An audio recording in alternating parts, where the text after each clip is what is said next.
पश्चिम बंगाल के शिक्षक भर्ती घोटाले के मामले में फंसे मंत्री पार्थ चटर्जी की सहयोगी अर्पिता मुखर्जी को एक दिन के रिमांड पर भेज दिया गया। अदालत ने अर्पिता की जमानत याचिका को भी खारिज कर दिया। अब ईडी अपनी जांच का विस्तार कर रही है और यह पता लगाने की कोशिश कर रही है कि इस घोटाले में कितने बड़े बड़े नाम शामिल हैं।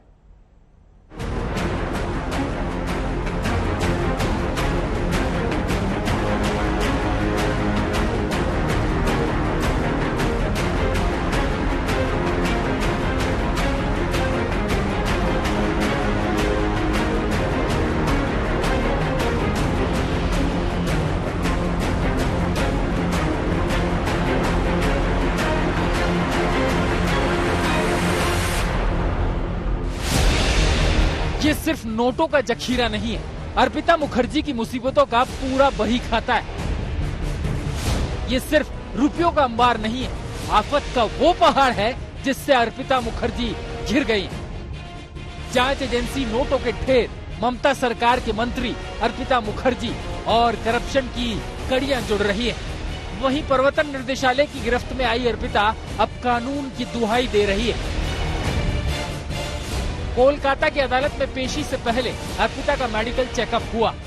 पश्चिम बंगाल के मंत्री पार्थ चटर्जी की करीबी अर्पिता से ईडी ने सारे राज उगलवाना चाहती है, जिसके दम पर बंगाल में शिक्षा घोटाले की गुत्थी को सुलझाया जा सके। ईडी की जांच जैसे जैसे आगे बढ़ रही है, इस पर सियासी लड़ाई भी तेज हो रही है। बीजेपी इस संपत्ति को बंगाल सरकार में करप्शन से जोड़ रही है और इस बहाने ममता बनर्जी पर हमला बोल रही है। बार बार बोल रहे हैं कि हजार करोड़ का ये स्कैम है, एसएससी का जो स्कैम है, तो वही शुरुआत है और बहुत सारा लोग इसमें जुड़े हुए हैं। अभी तो 2-3 लोगों का नाम आए हैं। इसका पूरा जांच होना चाहिए। कहाँ से पैसा, कहाँ से, किसके पास से पार्थ चटर्जी के पास में पैसा आया और यहाँ से कहाँ तक गया, ये तो हम लोग को ईडी को देखना चाहिए, इंक्वायरी होना चाहिए। और इसमें तो पार्थ चटर्जी एक फिश, छोटा फिश है, मगरमच्छ तो अभी बाकी है। इन सियासी हमलों के बीच अर्पिता मुखर्जी के घर से क्या क्या बरामद हुआ, उसका पूरा हिसाब देखिए। 21 करोड़ से ज्यादा कैश, 54 लाख से ज्यादा विदेशी करेंसी, 79 लाख के गहने और करोड़ों की संपत्ति के दस्तावेज, जो अर्पिता मंत्री पार्थ चटर्जी के साथ मंच साझा करती थी, जिसकी ममता बनर्जी ने खुद तारीफ की थी, उससे तो टीएमसी ने एक झटके में किनारा कर लिया। लेकिन अपने सबसे करीबी मंत्री को लेकर ममता पशोपेश में है। यही वजह कि बात बात पर प्रतिक्रिया देने वाली ममता इस मुद्दे पर खामोश है। इसकी वजह भी है।